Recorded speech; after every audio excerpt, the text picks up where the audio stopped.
정약용이 말하는 함께 듣는 지혜, 혼자 결정하지 말고 함께 의논하라. 강물은 혼자 흐르지 않는다. 강물을 보라. 아무리 큰 강이라도 혼자 바다에 이르지 못한다. 수많은 작은 물줄기가 모여 시내를 이루고 시내가 모여 강을 이루며 강이 모여 비로소 바다에 닿는다. 산속 깊은 곳에 이름 없는 샘물 하나, 여름 소나기가 만든 작은 웅덩이 하나까지도 그 거대한 흐름에 참여한다. 우리는 흔히 착각한다. 큰 강만이 중요하다고, 넓은 물길만이 의미 있다고. 하지만 강은 안다. 자신을 이루는 것이 수만 갈래의 작은 물줄기임을, 그 하나하나가 없다면 자신도 존재할 수 없음을. 사람의 일도 그러하다. 혼자서 모든 것을 결정하려는 사람은 마치 지류 없는 강을 만들려는 것과 같다. 그것은 강이 아니라 고인물이 되고 고인물은 썩기 마련이다. 아무리 뛰어난 사람이라도, 아무리 높은 자리에 있는 사람이라도 혼자서는 세상의 모든 이치를 다 알 수 없고 모든 상황을 다 파악할 수 없으며 모든 결과를 다 예측할 수 없다. 정약용 선생은 강진 유배지에서 18년을 보내며 이 진리를 뼈저리게 깨달았다. 조정의 높은 벼슬아치였던 그가 유배지에서 만난 것은 이름 없는 백성들이었다. 농부들, 어부들, 장인들. 그들은 학문을 배우지 못했고 글을 읽지 못했지만 그들에게는 삶이 있었고 경험이 있었으며 지혜가 있었다. 선생은 그들의 말을 들었다. 땅을 일구는 법을, 물고기를 잡는 법을, 나무를 다루는 법을, 그리고 그 속에서 세상을 다스리는 이치를 발견했다. 목민심서라는 위대한 저술이 탄생한 것은 바로 이 함께 듣는 지혜 덕분이었다. 천하의 일이란 한 사람이 다 할 수 없다. 선생의 이 한마디에는 깊은 통찰이 담겨 있다. 그것은 단순히 일손이 부족하다는 뜻이 아니다. 한 사람의 눈으로는 세상을 다 볼 수 없다는 뜻이고, 한 사람의 생각으로는 진리에 이를 수 없다는 뜻이며, 한 사람의 판단으로는 옳은 길을 찾을 수 없다는 뜻이다. 오늘날 우리는 어떠한가? 회사에서, 가정에서, 조직에서, 공동체에서 우리는 얼마나 자주 혼자 결정하는가? 아랫사람의 의견을 형식적으로 듣고는 이미 정해진 결론을 강요하지는 않는가? 나보다 경험이 적다는 이유로, 지위가 낮다는 이유로, 나이가 어리다는 이유로 그들의 말을 무시하지는 않는가? 정약용 선생은 말한다. 그것은 어리석음이라고. 물줄기를 막는 것이라고. 썩은 물을 만드는 것이라고. 함께 듣는 것, 함께 의논하는 것. 그것은 나약함이 아니라 지혜이며 우유부단함이 아니라 신중함이고 권위의 포기가 아니라 진정한 힘이다. 이제 그 이야기를 시작하려 한다. 높은 곳에서는 아래가 보이지 않는다. 정약용의 형 정약전은 극산도로 유배를 갔다. 망망대해 한가운데 떠있는 절에고도 조정의 화려한 관복을 입었던 선비가 맨발의 어부가 되어야 했던 곳. 처음 그곳에 도착했을 때 정약전은 절망했다. 여기서 무엇을 하며 살아야 하는가? 무엇을 배우고 무엇을 남길 수 있는가? 하지만 그는 곧 깨달았다. 이곳에는 자신이 평생 알지 못했던 지식이 있었다. 바다에 사는 생물들, 물고기를 잡는 방법, 조류의 흐름, 날씨를 읽는 법. 어부들은 그를 몰랐지만 바다를 알았다. 그들은 책을 읽지 못했지만 자연의 언어를 읽었다. 정약전은 어부들에게 물었다. 이 물고기의 이름은 무엇이냐고, 저 해초는 언제 자라나느냐고, 파도는 왜 저렇게 치느냐고. 어부들은 처음에는 놀랐다. 양반나리가 자신들 같은 천한 사람에게 묻다니. 하지만 정약전의 질문은 진심이었고 그들은 자신들이 아는 것을 가르쳐주기 시작했다. 그렇게 자산어보가 탄생했다. 조선 최초의 해양생물 백과사전. 155종의 물고기와 해양생물을 기록한 그 책은 한 양반 선비가 혼자 쓴 것이 아니었다. 수십 명의 어부들이 함께 쓴 것이었다. 그들의 경험이 없었다면, 그들의 지식이 없었다면, 그들의 언어가 없었다면 그 책은 존재할 수 없었다. 여기에 깊은 교훈이 있다. 높은 곳에 있는 사람은 아래를 보지 못한다. 아니, 볼 수는 있으되 제대로 보지 못한다. 산꼭대기에서 내려다보는 마을은 아름답지만 그 마을 사람들이 무슨 고민을 하는지, 어떤 어려움을 겪는지는 보이지 않는다. 멀리서 보는 풍경과 그 안에서 사는 삶은 다르다. 회사의 경영진은 현장을 모른다. 보고서로 올라오는 숫자는 알지만 그 숫자 뒤에 있는 사람들의 땀과 한숨은 모른다. 하루 종일 컴퓨터 앞에 앉아 전략을 세우지만 실제로 그 전략을 실행하는 사람들이 어떤 장애물과 싸우는지는 모른다. 정책을 만드는 사람은 현실을 모른다. 훌륭한 이론으로 무장하고 완벽한 논리로 정책을 설계하지만 그 정책이 실제 시민들의 삶에 어떤 영향을 미치는지는 경험하지 못한다. 회의실에서는 완벽했던 계획이 현장에서는 작동하지 않는 이유를 이해하지 못한다. 부모는 자녀를 모른다. 사랑한다고 말하고 최선을 다한다고 생각하지만 정작 자녀가 무엇을 원하는지, 무엇에 힘들어하는지, 어떤 꿈을 꾸는지는 듣지 않는다. 자신의 경험으로, 자신의 기준으로, 자신의 판단으로 자녀의 인생을 설계한다. 이것이 높은 곳의 위험이다. 높은 자리에 오르면 시야가 넓어지는 것 같지만 동시에 세밀한 것들이 보이지 않게 된다. 전체는 보이되 개별은 보이지 않고 원칙은 보이되 예외는 보이지 않으며 이상은 보이되 현실은 보이지 않는다. 정약용 선생은 목민심서에서 이렇게 말했다. 수령이 된 자는 반드시 아전과 백성의 말을 들어야 한다. 높은 곳에 앉아 혼자 생각하는 것으로는 백성의 고통을 알 수 없다. 아전들, 즉 하급 관리들은 백성과 직접 부딪힌다. 그들은 정책이 실제로 어떻게 작동하는지 안다. 어떤 정책은 좋아 보이지만 현실에서는 백성을 괴롭히고 어떤 규정은 합리적으로 보이지만 실제로는 부패를 낳는다는 것을 안다. 백성들은 더 많이 안다. 그들은 자신의 삶을 산다. 추상적인 정책이 아니라 구체적인 현실을 경험한다. 세금이 얼마나 무거운지, 부역이 얼마나 힘든지, 관리들이 얼마나 횡포를 부리는지를 몸으로 안다. 선생은 말한다. 그들의 말을 들으라고. 낮은 곳의 목소리에 귀를 기울이라고. 그것이 부끄러운 일이냐고 묻는다. 지위가 낮은 사람에게 묻는 것이 권위를 떨어뜨리는 일이냐고 묻는다. 오히려 그 반대라고 말한다. 진정한 권위는 혼자 모든 것을 안다고 착각하는 데서 오는 것이 아니라 모르는 것을 인정하고 배우려는 자세에서 온다고. 노너의 불치함은 부끄러워하지 않고 아랫사람에게 묻는 것. 이것은 약함이 아니라 강함이다.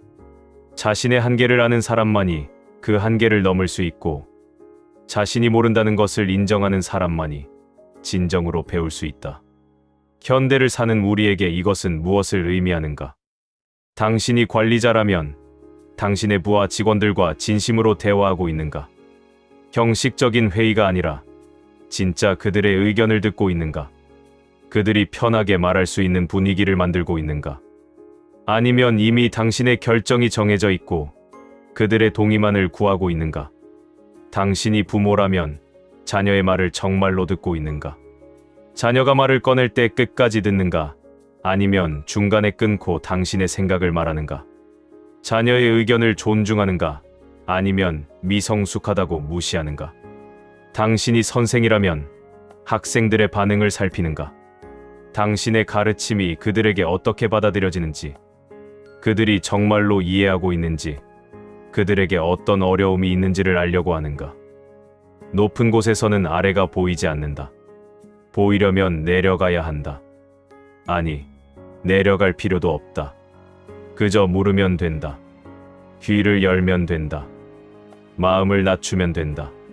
정약전이 흑산도 어부들에게 배웠듯이, 정약용이 강진 백성들에게 배웠듯이 여러 개의 눈으로 보는 세상, 코끼리를 만진 장님들의 이야기를 아는가? 한 사람은 코끼리의 다리를 만지고 기둥 같다고 했고, 다른 사람은 코를 만지고 뱀 같다고 했으며, 또 다른 사람은 귀를 만지고 부채 같다고 했다. 모두 틀리지 않았다. 하지만 모두 완전하지도 않았다. 각자는 진실의 일부를 만졌지만 전체를 보지는 못했다. 이것이 인간의 한계이다. 우리는 각자의 위치에서, 각자의 경험으로, 각자의 관점으로 세상을 본다. 그리고 자신이 본 것이 전부라고 착각한다. 내가 경험한 것이 유일한 현실이고 내가 생각하는 방식이 유일한 논리라고 믿는다. 하지만 세상은 훨씬 더 복잡하다. 같은 사건을 보아도 사람마다 다르게 해석한다. 같은 정책을 놓고도 입장에 따라 평가가 달라진다. 누군가에게는 혜택인 것이 다른 누군가에게는 손해가 되고 한쪽에서는 정의로운 것이 다른 쪽에서는 불공정하다. 그렇다면 어떻게 해야 하는가? 여러 사람의 눈으로 보아야 한다. 여러 사람의 목소리를 들어야 한다. 한 방향에서만 보는 것이 아니라 사방에서 보아야 하고 한 가지 관점만이 아니라 여러 관점을 종합해야 한다. 정약용 선생은 이것을 잘 알았다. 그가 흠음신서를 쓴 것은 형옥, 즉 형벌과 재판에 대한 책이었다. 죄인을 다스리는 법, 판결을 내리는 법, 억울함을 풀어주는 법에 대한 책. 그는 이 책에서 강조했다.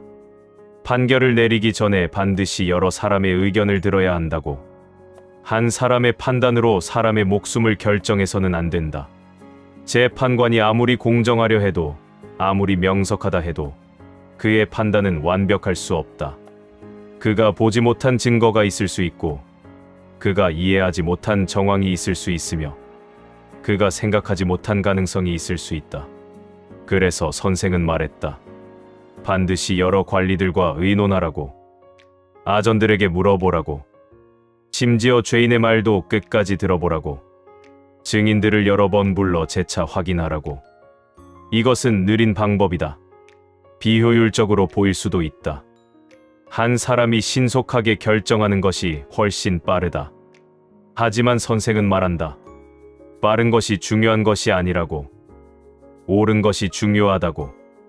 한 사람의 빠른 판단으로 억울한 사람이 생긴다면 그것은 신속함이 아니라 조급함이다.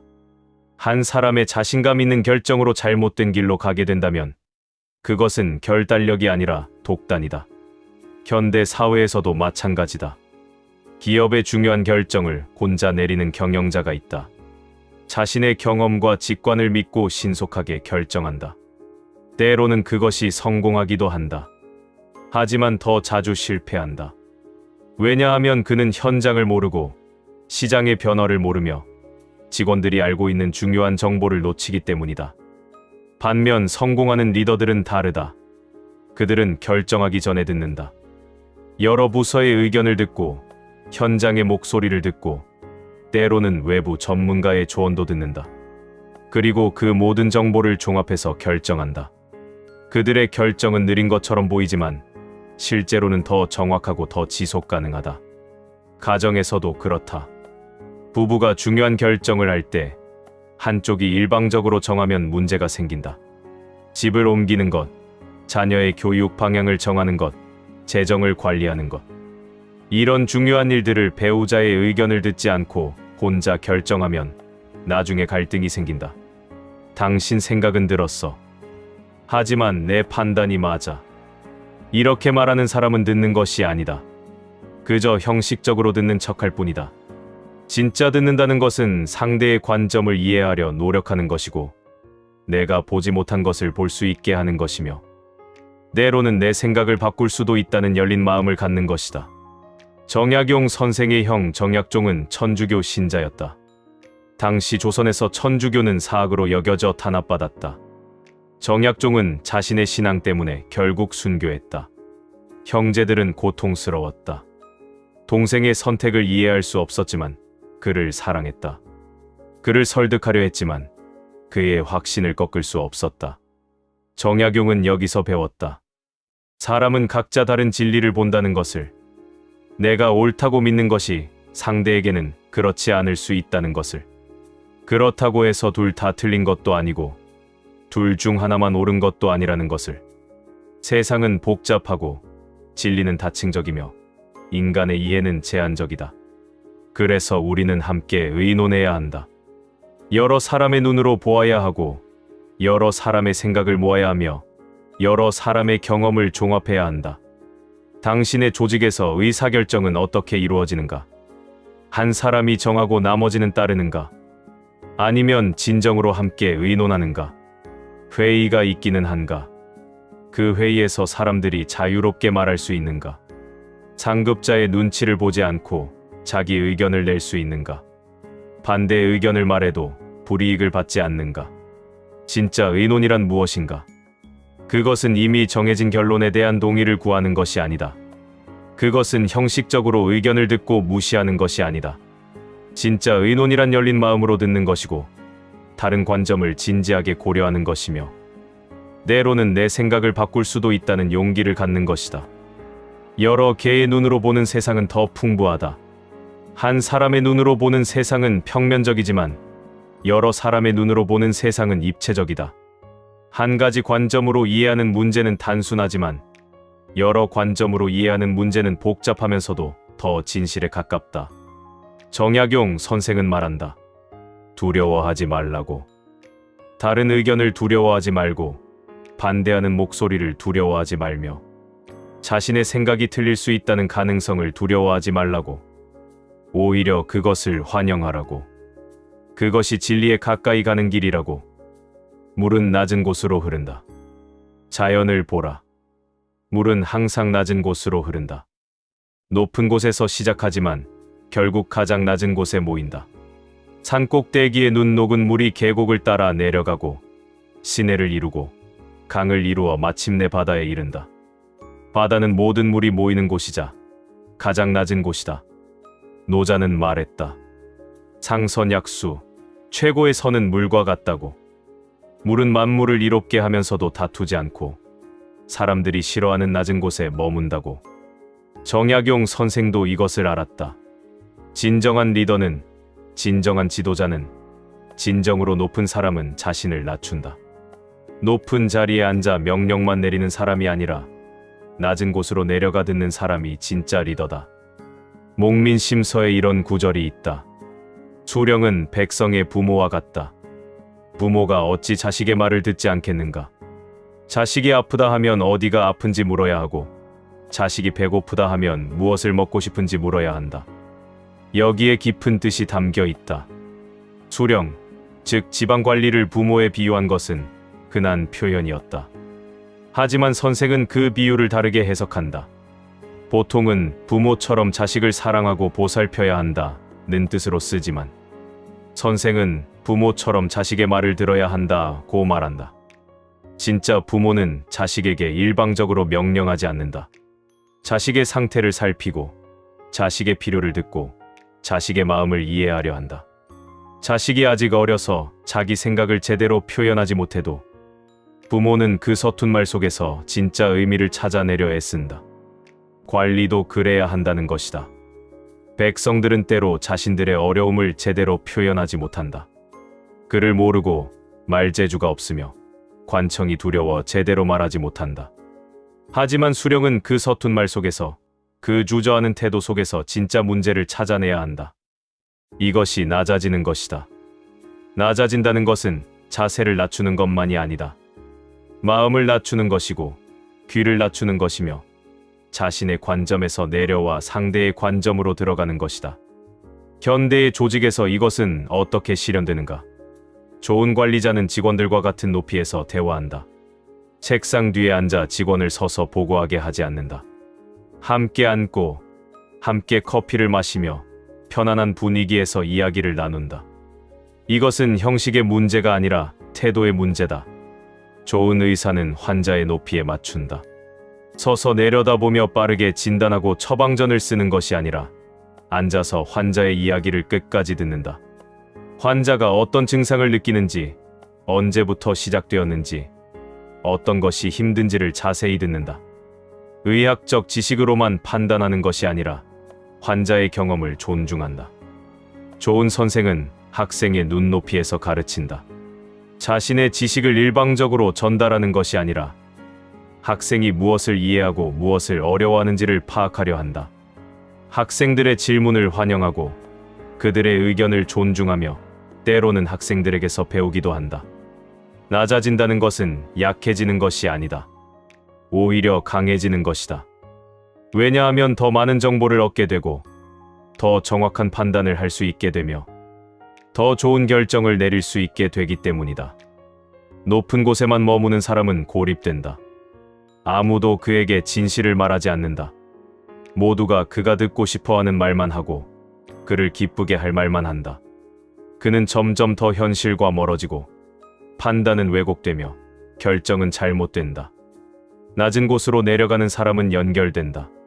사람들이 그에게 진실을 말한다. 편안하게 자신의 생각을 나누고 솔직하게 문제를 지적하며 진심으로 조언한다. 그는 현실을 정확히 파악하고 올바른 판단을 하며 좋은 결정을 내린다. 정약용 선생이 강진에서 18년을 보내는 동안 그는 진정으로 낮아졌다. 처음에는 고통이었다. 높은 벼슬에서 유배지로, 화려한 궁궐에서 초라한 오두막으로, 권력의 중심에서 변방으로. 그것은 추락이었고 굴욕이었다. 하지만 시간이 지나면서 그는 깨달았다. 이것이 오히려 기회라는 것을. 높은 곳에서는 보지 못했던 것들을 볼 수 있고 들지 못했던 것들을 들을 수 있으며 알지 못했던 것들을 알 수 있게 되었다. 그는 농부들과 이야기하며 농사의 실제를 배웠다. 조정에서 농업 정책을 논할 때는 책으로만 알았던 것을 이제 땅의 습기와 씨앗의 성질과 계절의 변화를 직접 경험하며 이해하게 되었다. 그는 아전들과 이야기하며 행정의 실제를 배웠다. 법령이 어떻게 백성에게 전달되는지, 세금이 어떻게 거두어지는지, 부정이 어떻게 발생하는지를 직접 보았다. 그는 아이들을 가르치며 교육의 실제를 배웠다. 이론으로만 알았던 교육론이 실제로는 어떻게 작동하는지, 학생들이 정말로 무엇을 필요로 하는지, 어떻게 가르쳐야 진짜 배움이 일어나는지를 체험했다. 이 모든 것이 낮아짐에서 왔다.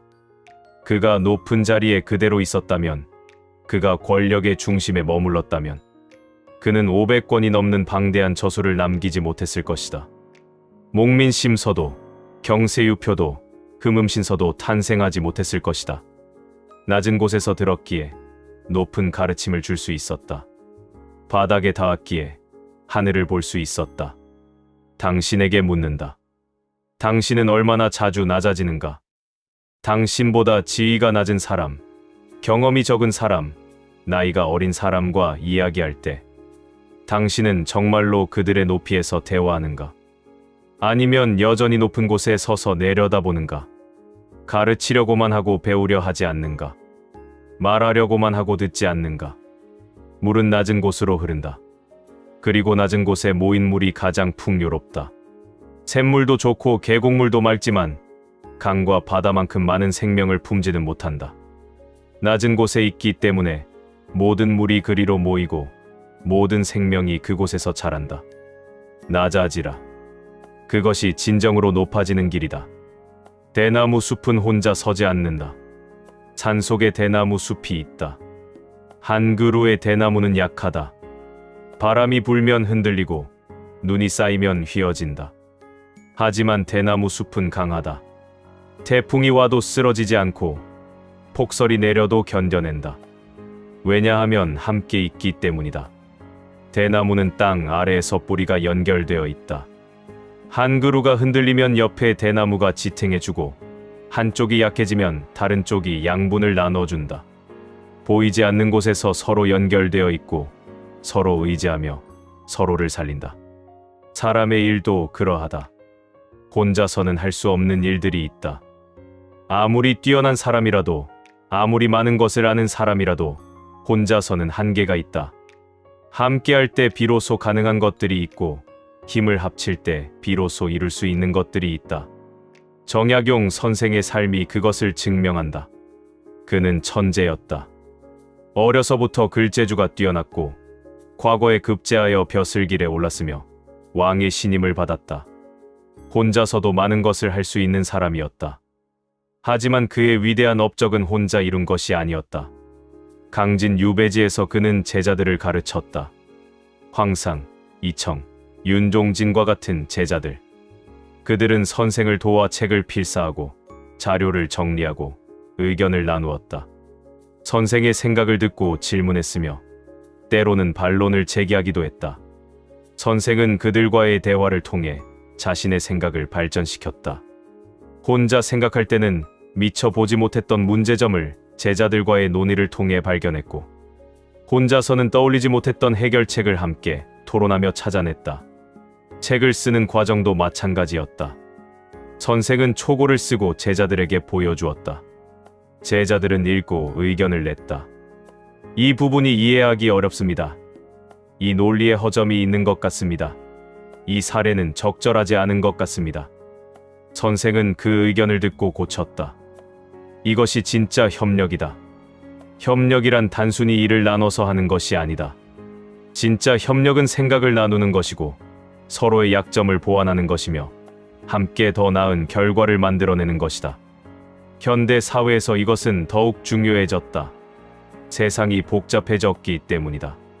한 사람이 모든 것을 알 수 없을 만큼, 한 사람이 모든 것을 할 수 없을 만큼 세상이 전문화되고 다양해졌다.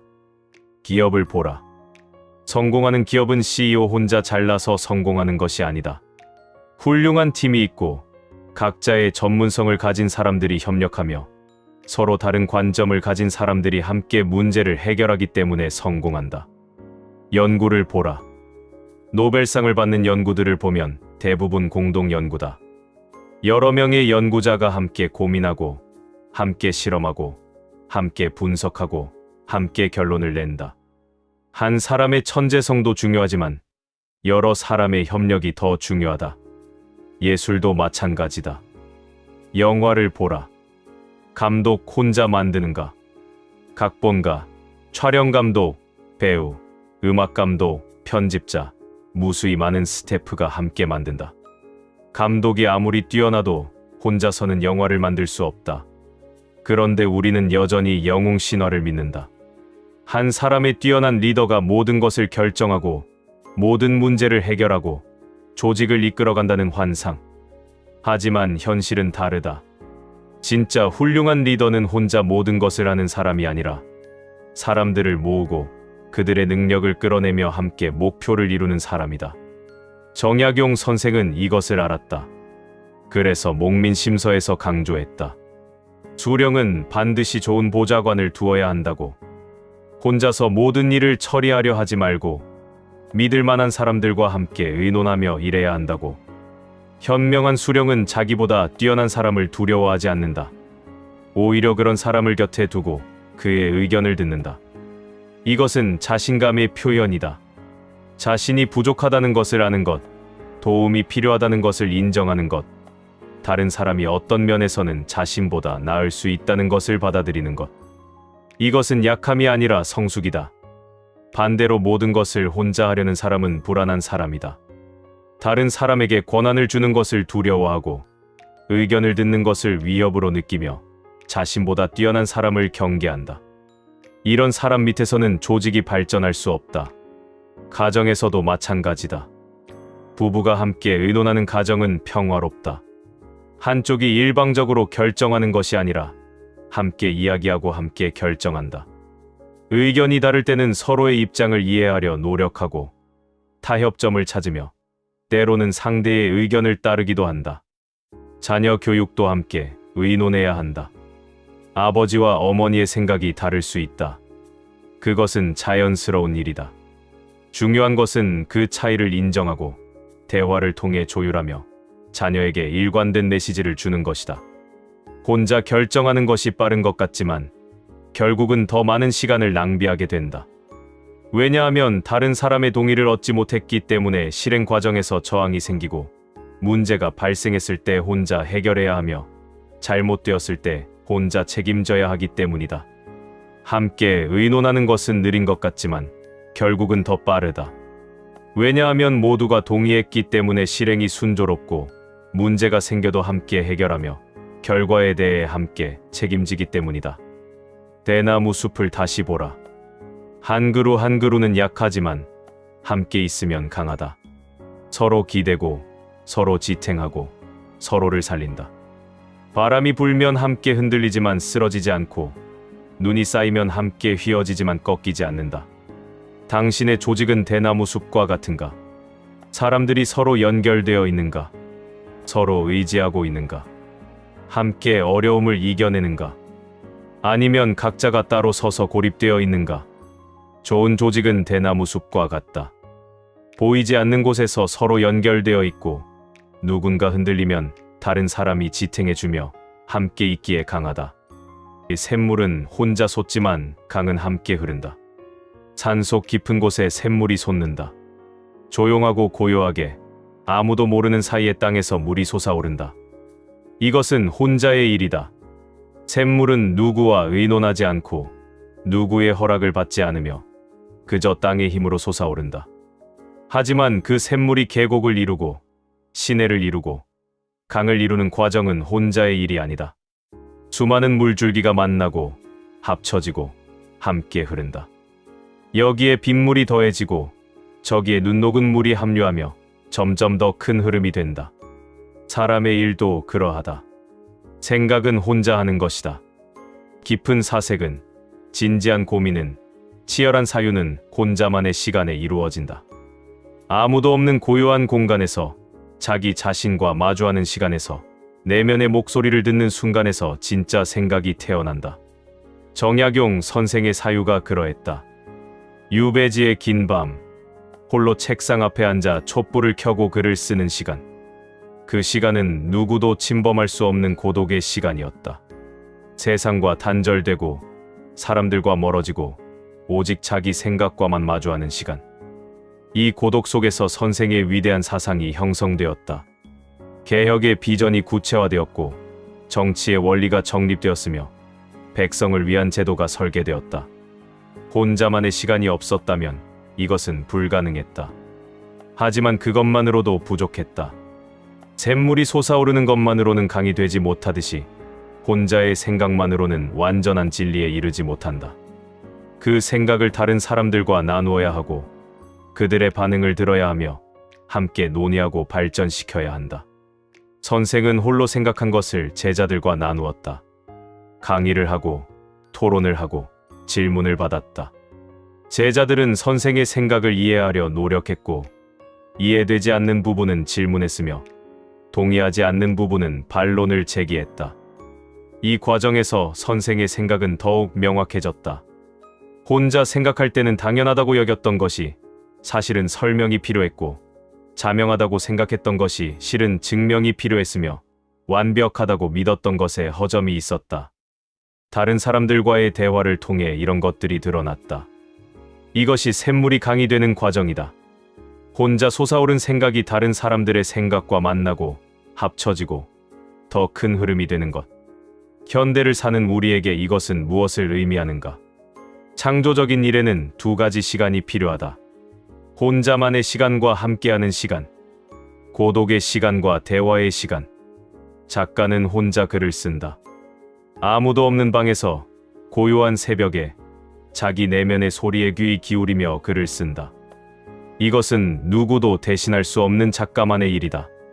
하지만 좋은 작가는 다른 사람의 의견도 듣는다. 편집자의 조언을 듣고 독자의 반응을 살피며 동료 작가들과 이야기를 나눈다. 그 과정에서 자신의 글이 더 명확해지고 더 깊어지며 더 많은 사람에게 닿게 된다. 과학자도 마찬가지다. 연구는 홀로 하는 시간이 필요하다. 데이터를 분석하고 가설을 세우고 실험을 설계하는 일은 깊은 집중이 필요한 혼자만의 작업이다. 하지만 연구의 완성은 함께 이루어진다. 동료들과 논의하고 학회에서 발표하고 다른 연구자들의 비평을 받는다. 자신이 놓친 문제점을 지적받고 생각하지 못한 가능성을 제안받으며 새로운 방향을 발견한다. 경영자도 그렇다. 전략은 혼자 구상할 수 있다. 조용한 시간에 깊은 사색을 통해 회사의 미래를 그릴 수 있다. 하지만 그 전략을 실행하려면 사람들과 나누어야 한다. 임원들과 논의하고 직원들의 의견을 듣고 때로는 고객들의 피드백도 받아야 한다. 그 과정에서 전략은 현실적으로 다듬어지고 실현 가능하게 조정되며 더 좋은 결과를 낳는다. 여기서 중요한 것은 균형이다. 혼자만의 시간만 있으면 독단에 빠진다. 자신의 생각이 절대적이라고 착각하고 다른 가능성을 보지 못하며 현실과 동떨어진 공상을 한다. 반대로 함께하는 시간만 있으면 깊이가 없어진다. 남의 의견에 흔들리고 자기만의 사유를 발전시키지 못하며 표면적인 합의만을 추구하게 된다. 정약용 선생은 이 균형을 완벽하게 유지했다. 낮에는 사람들을 만나고 가르치고 대화했다. 농부들과 이야기하고 제자들을 가르치고 이웃들과 교류했다. 그들의 말을 듣고 그들의 삶을 관찰하고 그들의 지혜를 배웠다. 밤에는 홀로 있었다.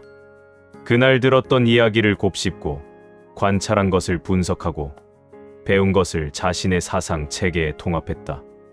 글을 쓰고 책을 읽고 생각을 정리했다. 이 2시간이 순환하며 선생의 학문을 완성시켰다. 함께하는 시간에서 얻은 것을 혼자만의 시간에 심화시키고 혼자 생각한 것을 함께하는 시간에 검증받았다. 샘물이 솟아오르고 그 샘물이 다른 물줄기와 만나 강을 이루듯이 당신에게는 이 2시간이 있는가? 혼자 깊이 생각하는 시간이 있는가? 세상의 소음에서 벗어나 타인의 의견에서 자유로워져 오직 자신의 내면과 마주하는 시간. 그 시간 없이는 진짜 자기만의 생각을 가질 수 없다. 동시에 다른 사람과 나누는 시간이 있는가? 자신의 생각을 말하고 다른 사람의 의견을 듣고 함께 토론하고 발전시키는 시간. 그 시간 없이는 자기 생각을 완성할 수 없다. 현대인은 이 2시간을 모두 잃어가고 있다. 혼자만의 시간이 없다. 항상 연결되어 있고 항상 무언가를 보고 듣고 항상 자극에 노출되어 있다. 스마트폰을 보고 SNS를 확인하고 메시지에 답하느라 정작 자기 생각을 할 시간이 없다. 동시에 진짜 대화의 시간도 없다. 사람들을 만나기는 하지만 깊은 대화를 나누지 못한다. 형식적인 인사를 하고 표면적인 이야기를 하고 서로의 진짜 생각을 나누지 못한 채 헤어진다. 샘물도 없고 강도 없다. 얕은 웅덩이만 여기저기 있을 뿐이다. 깊이도 없고 그름도 없으며 고여서 썩어간다. 정약용 선생은 말한다. 샘물을 찾으라고. 자신 안의 깊은 곳에서 솟아오르는 생각의 샘물을. 그것 없이는 진짜 자기 자신이 없다고. 동시에 강으로 흘러가라고. 혼자만의 생각에 머물지 말고 다른 사람들과 나누고 함께 더 큰 흐름을 만들라고. 혼자 솟고 함께 흐르라. 숲이 깊으면 나무가 다양하다. 깊은 산의 숲을 보라.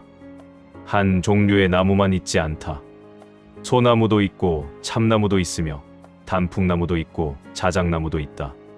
큰 나무도 있고 작은 나무도 있으며 곱게 자란 나무도 있고 구부러진 나무도 있다. 이것이 진짜 숲이다. 인공으로 조성한 숲은 다르다. 같은 종류의 나무를 같은 간격으로 심는다.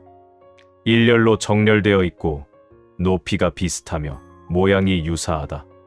보기에는 깔끔하고 정돈되어 있지만 그것은 살아있는 숲이 아니다. 진짜 숲은 혼란스러워 보인다. 나무들이 제각각 자라고 서로 다른 높이에 있으며 다양한 모습을 하고 있다. 하지만 그 혼란 속에 질서가 있다. 큰 나무는 햇빛을 받고 작은 나무는 그늘에서 자라며 각자의 방식으로 살아간다. 더 중요한 것은 다양성이 숲을 강하게 만든다는 것이다. 한 종류의 나무만 있는 숲은 병충해에 약하다. 한 가지 병이 돌면 숲 전체가 죽는다. 하지만 다양한 나무가 있는 숲은 강하다. 어떤 나무가 병들어도 다른 나무가 살아남고 숲은 계속된다. 조직도 마찬가지다. 같은 생각을 가진 사람들만 모인 조직은 약하다. 처음에는 일사불란하게 움직이고 효율적으로 보이지만 변화에 적응하지 못한다. 같은 방식으로만 생각하고 같은 방법으로만 문제를 해결하려 하며 새로운 상황에 대처하지 못한다. 정약용 선생은 이것을 알았다. 목민심서에서 선생은 수령이 다양한 사람들의 의견을 들어야 한다고 강조했다. 같은 생각을 가진 사람들의 의견만 들으면 안 된다고. 다른 관점을 가진 사람들, 심지어 반대의 의견을 가진 사람들의 말도 들어야 한다고 했다. 의논할 때는 찬성하는 사람만이 아니라 반대하는 사람의 말도 들어야 한다. 모두가 찬성한다면 그것은 진짜 의논이 아니라 아첨이다. 깊은 통찰이다. 회의에서 모두가 동의한다면 그것은 두 가지 중 하나다. 정말로 그 의견이 완벽하게 옳거나 아니면 사람들이 자기 의견을 말하지 않는 것이다. 대부분은 후자다. 사람들은 반대 의견을 말하기 꺼린다. 특히 상사나 권력자가 제안한 의견에는 더욱 그렇다. 반대했다가 미움을 받을까봐, 팀워크를 해친다는 비난을 받을까봐, 부정적인 사람으로 낙인 찍힐까봐 침묵한다. 하지만 이 침묵이 조직을 망친다. 아무도 문제점을 지적하지 않으면 잘못된 결정이 그대로 실행된다. 아무도 다른 가능성을 제시하지 않으면 더 좋은 방법을 놓친다. 모두가 동의하는 것처럼 보이지만 실제로는 아무도 진심으로 동의하지 않는 채로 일이 진행된다.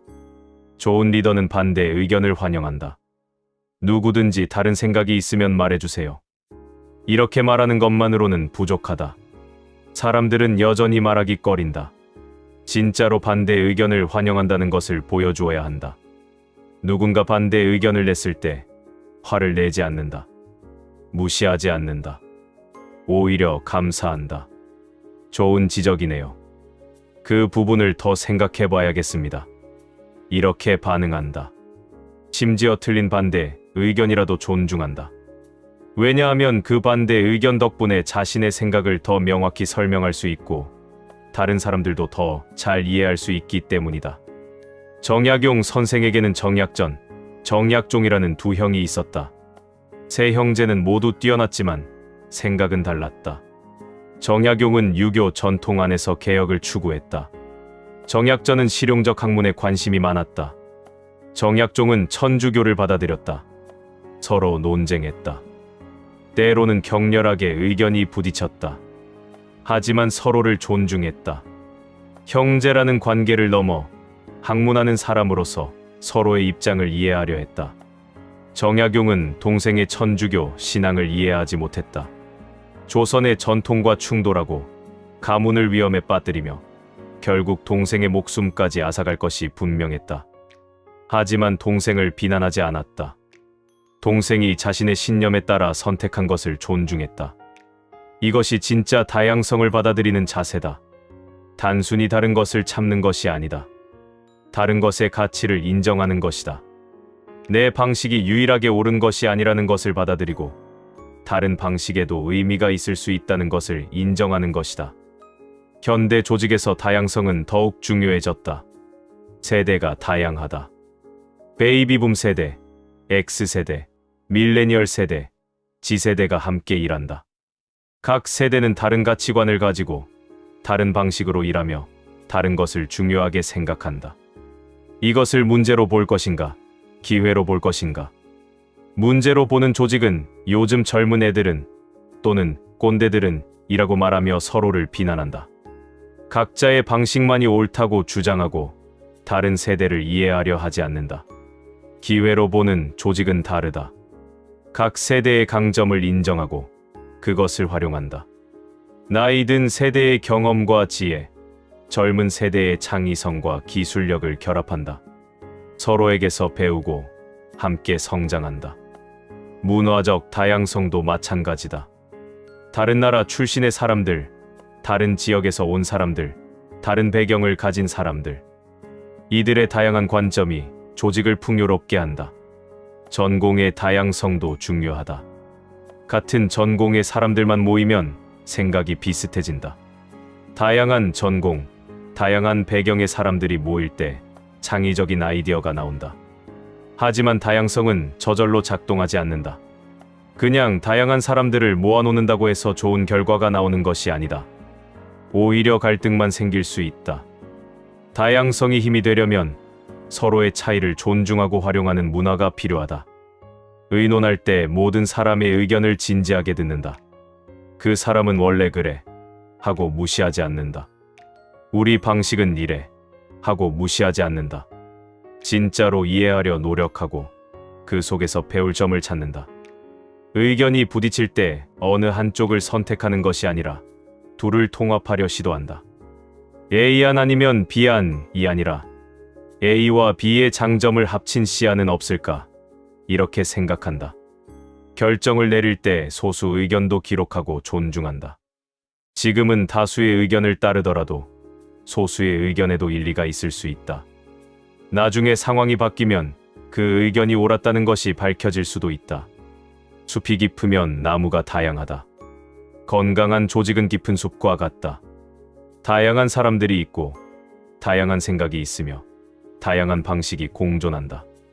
혼란스러워 보일 수 있지만 그 다양성이 조직을 강하게 만든다. 당신의 조직은 어떤가? 단일 수종의 인공림인가? 아니면 다양한 나무가 자라는 자연림인가? 이 흐르는 물은 썩지 않는다. 오랜 가뭄 끝에 비가 내린다. 웅덩이에 물이 고인다. 처음에는 맑고 깨끗하다. 하지만 시간이 지나면 물이 썩는다. 흐르지 않기 때문이다. 고여 있기 때문이다. 햇빛을 받고 먼지가 쌓이고 벌레가 생기며 조류가 번식한다. 반면 계곡물을 보라. 항상 흐른다. 바위에 부딪히고 구비를 돌고 쉬지 않고 움직인다. 그래서 맑다. 아무리 더운 여름에도 계곡물은 상쾌하다. 흐르기 때문이다. 조직의 의사결정도 그러하다. 결정이 한 사람에게 고여 있으면 썩는다. 아무리 뛰어난 사람이라도 아무리 좋은 의도를 가졌다 해도 모든 권한이 한 곳에 집중되면 문제가 생긴다. 권력은 썩는다.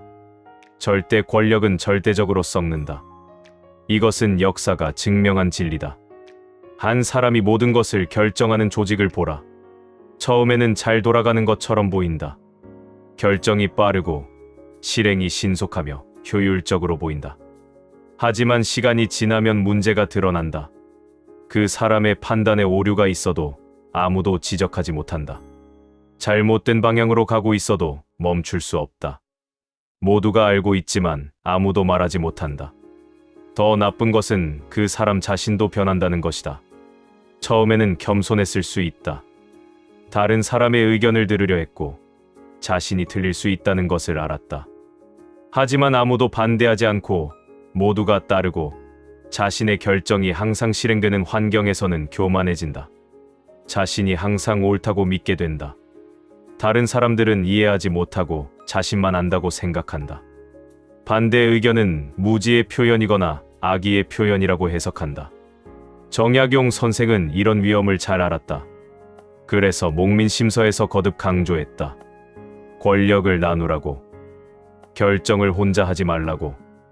반드시 여러 사람과 의논하라고. 수령이 아무리 현명하다 해도 모든 일을 혼자 처리하려 하면 반드시 실수한다. 권한을 나누고 책임을 분담하며 함께 의논해야 한다. 이것은 권력을 약화시키는 것이 아니다. 오히려 강화하는 것이다.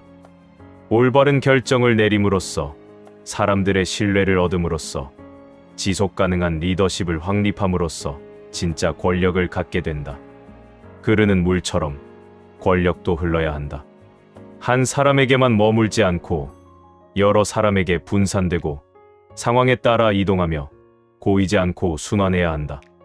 현대 조직에서 이것은 구체적으로 무엇을 의미하는가? 권한 위임이다. 모든 결정을 최고 경영자가 하는 것이 아니라 적절한 수준에서 권한을 나눈다.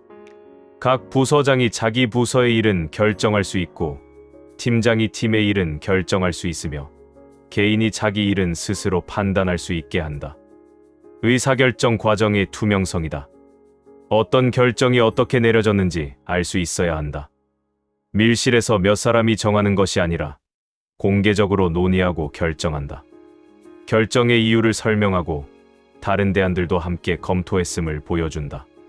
견제와 균형이다. 한 사람의 결정이 바로 실행되는 것이 아니라 다른 사람들이 검토하고 승인하는 절차가 있다. 이것이 비효율적으로 보일 수 있지만 장기적으로는 실수를 줄이고 더 좋은 결정을 낳는다. 순환이다. 같은 사람이 같은 자리에 너무 오래 있지 않게 한다. 정기적으로 보직을 바꾸고 새로운 사람이 새로운 시각으로 일을 보게 한다. 가정에서도 마찬가지다. 부모가 모든 것을 결정하는 가정은 건강하지 않다. 자녀의 나이에 따라 자녀가 스스로 결정할 수 있는 영역을 넓혀가야 한다. 어릴 때는 부모가 대부분을 결정한다. 하지만 자라면서 점점 더 많은 선택권을 준다. 무엇을 입을지, 무엇을 먹을지, 어떤 취미를 가질지, 그리고 더 잘하면 어떤 학교에 갈지, 어떤 진로를 택할지, 어떤 인생을 살지. 부모가 계속 모든 것을 결정하려 하면 자녀는 자립하지 못한다. 스스로 판단하는 능력을 키우지 못하고 부모에게 의존하거나 반대로 극단적으로 반발하게 된다. 권력을 나눈다는 것은 포기하는 것이 아니다. 성숙하는 것이다. 상대를 신뢰하는 것이고 상대의 성장을 돕는 것이며 함께 더 좋은 결과를 만들어가는 것이다. 정약용 선생의 삶을 보라. 그는 권력의 중심에 있었다. 정조 임금의 신임을 받았고 개혁의 중심에 서 있었다. 하지만 혼자 모든 것을 하려 하지 않았다. 동료들과 협력했고 아랫사람들의 의견을 들었으며 심지어 반대파의 주장도 경청했다. 유배를 가서도 마찬가지였다. 제자들을 가르칠 때 일방적으로 가르치지 않았다. 제자들의 질문을 환영했고 그들의 의견을 존중했으며 때로는 제자들에게서 배우기도 했다. 이것이 흐르는 물의 지혜다. 한 곳에 고이지 않고 항상 움직이며 생명을 살리는 물. 그렇게 의사결정도 권력도 책임도 흘러야 한다. 당신의 조직에서 권력은 흐르는가? 고여 있는가? 결정은 어떻게 내려지는가? 한 사람이 정하면 모두가 따르는가? 아니면 여러 사람이 함께 의논하고 결정하는가? 책임은 어떻게 분배되는가? 한 사람이 모든 것을 책임지는가? 아니면 각자가 자기 몫의 책임을 지는가? 흐르는 물은 썩지 않는다. 움직이는 조직은 건강하다. 대화는 다리이고 독다는 벽이다. 두 마을이 강을 사이에 두고 마주 보고 있다. 강이 얕을 때는 서로 오갈 수 있었다. 사람들이 만나고 물건을 교환하고 함께 축제를 열었다. 하지만 비가 많이 와서 강물이 불었다. 이제 건널 수 없다. 한 마을 사람들이 말했다. 다리를 놓자. 다른 마을 사람들도 동의했다. 하지만 문제가 있었다. 어디에 다리를 놓을 것인가?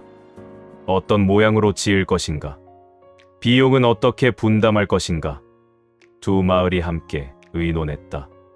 처음에는 의견이 달랐다. 이쪽 마을은 자기네 쪽에 가까이 놓자 했고 저쪽 마을은 반대했다. 나무다리를 놓자는 사람도 있었고 돌다리를 놓자는 사람도 있었다. 논의는 길었다. 때로는 감정이 격해지기도 했다. 하지만 포기하지 않았다. 계속 이야기했고 서로의 입장을 이해하려 노력했으며 타협점을 찾았다. 마침내 다리가 완성되었다. 가장대 지었고 튼튼한 돌로 만들었으며 비용은 공평하게 나누었다. 모두가 만족하지는 않았지만 모두가 받아들일 수 있는 해결책이었다. 다리가 놓이자 두 마을은 다시 연결되었다. 사람들이 오가고 교류가 재개되고 관계가 회복되었다. 이것이 대화의 힘이다. 대화는 다리다. 서로 다른 생각을 연결하고 서로 다른 입장을 이어주며 함께 해결책을 찾게 한다. 반대로 독다는 벽이다. 소통을 차단하고 이해를 막으며 관계를 단절시킨다. 정약용 선생은 대화의 사람이었다. 그의 학문은 대화에서 나왔다. 스승과의 대화, 동료와의 대화, 제자와의 대화, 백성과의 대화. 혼자 책만 읽는 학자가 아니라 사람들과 끊임없이 대화하는 학자였다. 목민심서를 보라. 그 방대한 저술 곳곳에 대화의 흔적이 있다. 어떤 사람은 이렇게 말한다. 또 어떤 이는 저렇게 주장한다. 나는 이것에 동의하지만 저것에는 반대한다. 다양한 의견을 소개하고 비교하고 자신의 견해를 제시한다. 이것은 독단적인 주장이 아니다. 대화적인 글쓰기다. 독자를 설득하려 하지 않고 함께 생각하게 한다. 이것이 정답이다가 아니라 함께 생각해보자는 태도다. 선생이 제자들을 가르칠 때도 마찬가지였다. 일방적으로 강의하지 않았다. 질문을 던지고 제자들의 생각을 듣고 함께 토론했다. 이 문제에 대해 너는 어떻게 생각하느냐? 이 해결책은 어떤 문제가 있을까? 더 좋은 방법은 없을까? 제자들은 처음에는 어려워했다. 선생이 답을 알려주기를 기대했는데 오히려 질문만 던지니까. 하지만 점차 익숙해졌다. 스스로 생각하기 시작했고 자기 의견을 말하게 되었으며 진짜 배움이 일어났다. 진짜 배움은 주입이 아니라 대화에서 일어난다. 선생이 일방적으로 가르치면 학생은 수동적으로 받아들인다. 이해했는지 안 했는지도 모르고 외우기만 하고 시험이 끝나면 잊어버린다. 선생이 질문하고 학생이 답하며 함께 토론하면 학생은 능동적으로 참여한다. 스스로 생각하고 자기 언어로 표현하며 진짜 자기 것으로 만든다. 조직에서도 마찬가지다. 리더가 일방적으로 지시하면 직원들은 수동적으로 따른다. 왜 그렇게 해야 하는지 이해하지 못하고 더 좋은 방법이 있어도 제안하지 못하며 문제가 생겨도 해결하지 못한다. 리더가 대화하면 직원들은 능동적으로 참여한다. 목표를 이해하고 자기 아이디어를 제안하며 문제가 생기면 스스로 해결한다. 그런데 우리는 대화를 잘 못한다. 대화한다고 생각하지만 실제로는 독백을 하는 경우가 많다. 상대의 말을 듣는 척하면서 실제로는 내가 할 말만 생각한다. 상대가 말하는 중간에 끊고 내 의견을 말하고 상대를 설득하려 한다. 이것은 대화가 아니다. 진짜 대화는 듣는 것에서 시작한다. 상대가 무슨 말을 하는지, 왜 그렇게 생각하는지, 어떤 감정을 느끼는지를 진심으로 이해하려 노력하는 것. 진짜 대화는 질문하는 것이다. 상대의 말을 더 잘 이해하기 위해 상대가 자기 생각을 더 깊이 탐구하도록 돕기 위해 질문한다. 그렇게 생각하는 이유가 뭔가요? 구체적으로 어떤 상황을 말하는 건가요? 다른 가능성은 없을까요? 진짜 대화는 열린 마음을 가지는 것이다. 내가 틀릴 수도 있다는 것을, 상대가 옳을 수도 있다는 것을 함께 이야기하면 더 좋은 답을 찾을 수 있다는 것을 믿는 것. 정약용 선생에게는 정적들이 많았다. 노론 벽파는 선생을 끊임없이 공격했다. 천주교와 연루되었다고 모함했고 개혁 정책을 반대했으며 결국 선생을 유배 보내는 데 성공했다. 선생은 그들을 미워할 수도 있었다. 원망할 수도 있었다. 하지만 그렇게 하지 않았다. 오히려 그들의 주장도 경청했고 그들의 입장도 이해하려 했으며 그들과의 대화 가능성을 포기하지 않았다. 유배지에서 쓴 글을 보면 정적들에 대한 비난이 거의 없다. 대신 그들이 왜 그렇게 생각하는지, 그들의 우려가 무엇인지, 어떻게 하면 그들을 설득할 수 있을지를 고민한 흔적이 있다. 이것이 진짜 대화의 자세다. 상대를 적으로 보는 것이 아니라 다른 의견을 가진 대화 상대로 보는 것. 이기려고 하는 것이 아니라 함께 진리를 찾으려는 것. 상대를 바꾸려는 것이 아니라 함께 변화하려는 것. 현대 사회는 대화가 점점 어려워지고 있다. 정치를 보라. 여당과 야당이 대화하지 않는다. 서로를 비난하고 공격하고 적대시한다. 타협은 배신으로 여겨지고 양보는 약함으로 취급되며 대화는 시간 낭비로 간주된다. 온라인을 보라. 다른 의견을 가진 사람들이 만나면 토론이 아니라 싸움이 된다. 상대를 이해하려 하지 않고 욕하고 비난하고 차단한다. 내 생각과 같은 사람들끼리만 모여 서로의 의견을 반복한다. 직장에서도, 가정에서도, 공동체에서도 대화가 줄어들고 있다. 빠르게 결정하고 효율적으로 실행하고 결과를 내라는 압박 때문에 대화할 시간이 없다. 하지만 대화 없이는 진짜 해결책이 나올 수 없다. 혼자 생각한 것은 불완전하고 한쪽의 주장만으로는 진리에 이를 수 없으며 대화를 통해서만 더 나은 답을 찾을 수 있다. 대화는 다리다. 그 다리를 놓는 것은 시간이 걸린다. 인내가 필요하다. 때로는 좌절스럽기도 하다. 하지만 그 다리가 완성되면 서로가 연결되고 이해가 깊어지며 함께 앞으로 나아갈 수 있다. 독단은 벽이다. 그 벽을 쌓는 것은 쉽다. 빠르다. 당장은 편안해 보인다. 하지만 그 벽은 결국 자신을 가둔다. 고립되고 왜곡되며 발전이 멈춘다. 정약용 선생은 말한다. 다리를 놓으라고, 대화하라고, 다른 의견을 가진 사람과도, 반대하는 사람과도, 이해하기 어려운 사람과도 대화하라고. 그것이 진리에 이르는 길이고 함께 성장하는 길이며 더 나은 세상을 만드는 길이라고. 강물을 다시 보라. 산속 깊은 곳에서 시작된 작은 샘물이 수많은 물줄기와 만나고 합쳐지고 함께 흐르며 마침내 바다에 이른다. 혼자서는 바다에 이르지 못한다. 아무리 맑은 샘물이라도, 아무리 힘차게 솟아올랐다 해도 혼자서는 산을 넘지 못하고 들을 건너지 못한다. 함께하기에 바다에 이른다. 정약용 선생의 삶이 그것을 보여준다. 그는 천재였지만 혼자가 아니었다. 스승이 있었고, 형제가 있었으며, 동료가 있었고, 제자가 있었다. 그들과 함께 배우고, 함께 토론하고, 함께 성장하며 위대한 학문을 이루었다. 유배지에서도 혼자가 아니었다. 농부들이 있었고, 어부들이 있었으며, 백성들이 있었다. 그들의 말을 들었고, 그들의 삶을 관찰했으며, 그들에게서 배웠다. 그렇게 목민심서가 탄생했고, 경세유표가 쓰여졌다. 선생은 혼자 모든 것을 안다고 착각하지 않았다. 높은 자리에 있으면서도 낮아졌고, 뛰어난 재능을 가지고도 겸손했으며, 많이 알면서도 더 배우려 했다. 그래서 진짜 위대해질 수 있었다. 우리는 어떠한가? 현대를 살아가는 우리는 점점 더 혼자가 되어간다. 혼자 결정하고, 혼자 일하고, 혼자 고민한다. 다른 사람의 의견은 귀찮고, 함께 의논하는 것은 비효율적이며 혼자 하는 것이 빠르다고 생각한다. 하지만 혼자서는 멀리 갈 수 없다. 혼자서는 자기 한계를 넘지 못하고, 자기 관점을 벗어나지 못하며 자기 실수를 고치지 못한다. 혼자서는 외롭고 지치며 결국 무너진다.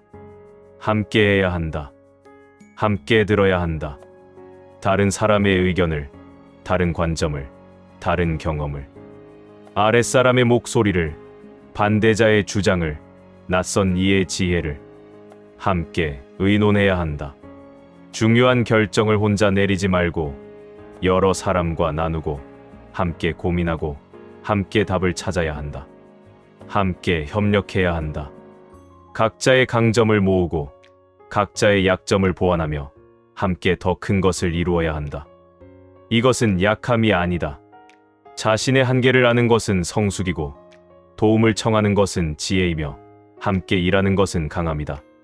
정약용 선생은 18년의 유배 생활을 마치고 고향으로 돌아왔다.